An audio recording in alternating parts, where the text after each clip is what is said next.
రోజు 21వ తారీఖు సారలమ్మను గుడికాడికి తీసుకొచ్చేటటువంటి తంతు నడుస్తుంది. ఆ తంతులో భాగంగా ఇక్కడ గిరిజనులు చేసేటటువంటి వాళ్ళ గిరిజన పూజలు అన్నీ ఇట్లా మొత్తం చేసుకొని అమ్మవారిని ఒక రోపాటి వాళ్ళు మొత్తము భారీ బందోబస్తుతోటి మేడారం సమ్మక్క సారక్క గదల దగ్గర ఉన్న సారక్క గద మీదకి తీసుకొస్తారు.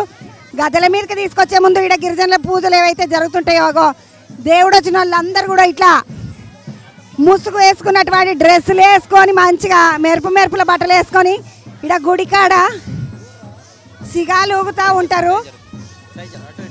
వాళ్ళ వాళ్ళ వాయిద్యాలు ఏవైతే ఉంటాయో వాయిద్యాలతోటి వాళ్ళ వాయిద్యాలను అన్నింటినీ వాయిస్తుంటే వాళ్ళందరూ సిగాలు ఊగుతుంటారు.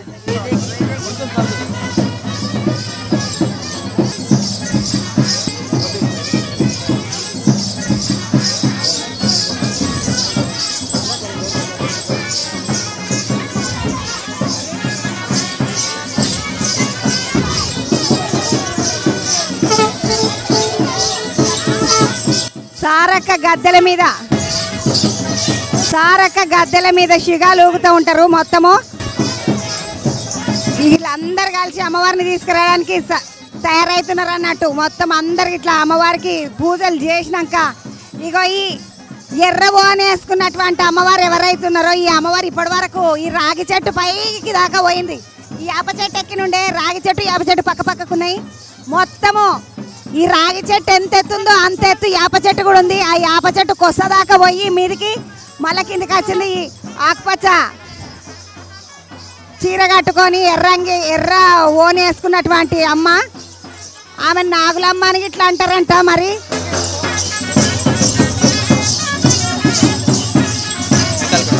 వాళ్ళందరూ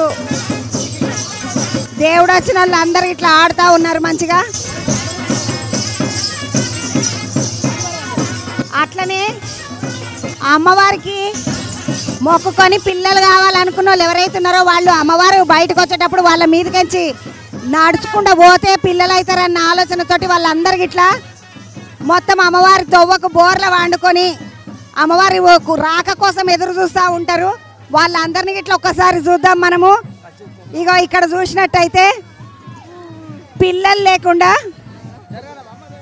పెళ్ళిళ్ళు అయ్యి పిల్లలు లేకుండా కొందరు పెళ్ళిళ్ళు కావాలని కొందరు అమ్మవారికి మొక్కుకొని అమ్మవారు ఎప్పుడైతే వెళ్ళాలనుకుంటుందో బయటికి గద్దె మీదకి వెళ్ళేటప్పుడు ఎప్పుడైతే వెళ్ళాలనుకుంటుందో అప్పుడు ఈ అమ్మవారిని తీసుకొని వెళ్ళేటప్పుడు వీళ్ళందరి మీదకించి వెళ్తారు. కాబట్టి వీళ్ళందరూ ఇక్కడ బోర్లో వండుకొని ఉన్నారు. ఆ అమ్మవారు వీళ్ళ మీదకించి వెళ్ళిపోతే కడుపు వండుతుంది అనేది వాళ్ళ నమ్మకం. అందుకనే ఇక్కడ ఈ పూజ చేసుకొని అమ్మవారికి గట్టిగా మొక్కుకొని ఇక్కడనే బోర్ల వండుకొని ఉంటారు. ఇక గుడి దిక్కు చూసినట్టయితే ముందు దిక్కేమో కొబ్బరికాయలు కొడుతున్నారు, వెనక దిక్కేమో అమ్మవారు లెక్క ఈడ ఉన్నటువంటి ఎదురుగున్న యాప చెట్టు ఏదైతుందో ఇప్పటి వరకు అమ్మవారు పైకి దాకా ఎక్కినటువంటి యాప చెట్టుకు చీర కట్టి ఉంచిండ్రు. అట్లనే ఈడ కూడా ఆరోగ్యం బాగలేని వాళ్ళు, పిల్లలకు పెళ్ళిళ్ళు కావాలనుకున్న వాళ్ళు, పెళ్ళిళ్ళై పిల్లలు కావాలనుకున్న వాళ్ళు ఇట్లా ఈడనే అమ్మవారికి ఎదురుగా ఉంటారు. అమ్మవారు బయటకు వచ్చేటప్పుడు వీళ్ళ మీదకించి వెళ్తే వీళ్ళ కడుపు వండుతుందని, పెళ్ళిళ్ళు అవుతాయని ఇట్లాంటి నమ్మకాలు ఉంటాయి. కాబట్టి ఆ నమ్మకాలతోటి గిరిజనుల నమ్మకాలే కాకుండా మన అందరి నమ్మకంగా భావించి వీళ్ళందరికీ ఇట్లా దండాలు పెట్టుకుంటూ ఉంటారు. మేడారం సారలమ్మ గుడి ఇది. సారలమ్మ అంటే కన్నెపల్లిలో ఉంటుంది. అమ్మవారి బిడ్డ సారక్క సమక్క బిడ్డ అమ్మవారి గుడిది. మనం పోయిన కిందకి వచ్చినప్పుడు నేను ఇది చూపించిన మీ అందరికీ. అమ్మవారు లోపలికి రానికే బయటికి తీసుకొని రానికే వాళ్ళందరూ ఇట్లా అడ్డం నిలబడ్డారు. అమ్మవారి పూజలు లోపట అవుతున్నాయి.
అందరం తీసుకో.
అయితే అమ్మాయి ఈరోజు ఉదయం 11 ప్రాంతంలో ఇటు సమ్మక్క గద్దెలలో సార్లమ్మ గద్దెలలో పూజారులందరూ వెళ్ళి ముగ్గులు వేయడం జరిగింది.